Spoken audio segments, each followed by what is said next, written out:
Hi everybody, today we're going to be reviewing two products from Wakooshi. Like I said previously, my son and I are relatively new into ant keeping and we've been doing this for about a year. I recently did a video on the Canada Ant Colonies test tube Outworld, so you can see that. Click on over and check that out. I'm not paid by anybody. This is me choosing to do just a first impression, honest review of my thoughts, and I'm looking forward to seeing what they provide here today.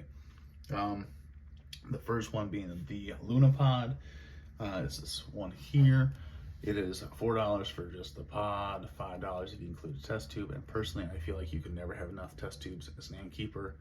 It also fits my test tubes from Ants Canada, so I appreciate that.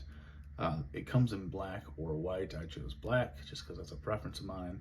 The lid, you can choose either a clear or a solid color. I like the clear so I can see what's going on inside the Outworld. All in all, it's not a bad little design. It's solid one piece. The lid is snug. It also has, if you can see, the small breathing apparatus is there, so it does have ventilation in it, which the Canada Ant Colony did not have that on their Outworld. And it also has a transfer device port as well. So if I want to hook up some tubing to move these ants to a different form of carrying them as they outgrew this, I have that option. All in all, it's a solid little design. The test tube fits snugly. I appreciate that as well.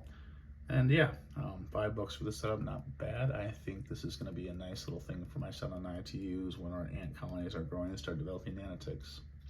So yeah, that's the Luna Pod by Wakooshi. The next one is the Venus Nest by Wakooshi. It is not the mini, it is this regular Venus. Comes in white. It has the red lens for the top. You could also choose solid. Comes with 3 test tubes and cotton balls as well. The test tubes fit snugly in there. They kind of have these little divots built in. It's a 3D printed design, which fits well, so it's not too bad that way here. And they fit securely back inside. The idea being you start your colony in one, and as they grow you can add this additional test tubes by removing the count at the base and having more water supply for them so they can expand this way as well. It has the potential to provide for quite a few workers, I'd imagine, before you'd have to move them to a different form of carrying. All in all, this plastic is kind of, it's flimsier than the Luna Pod. It's not nearly as solid. I don't necessarily like this nest, and I think I will have issues with it once I use it, and maybe I'll be wrong. The lid here does twist to these pinpoints. There's like 3 divots in the lid itself to remove it, but as you can tell, there's no way to really tell where do you pull. It doesn't have much of a lip either, so someone like me that has larger fingers, it's harder to find the edge. As you can see, there's small divots there on the edge as well.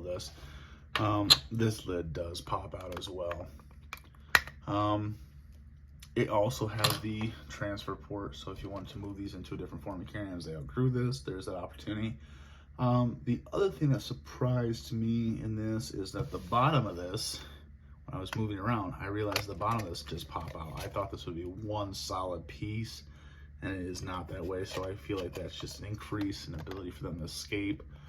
Or if you move it yourself, you could potentially cause an issue and have it break loose.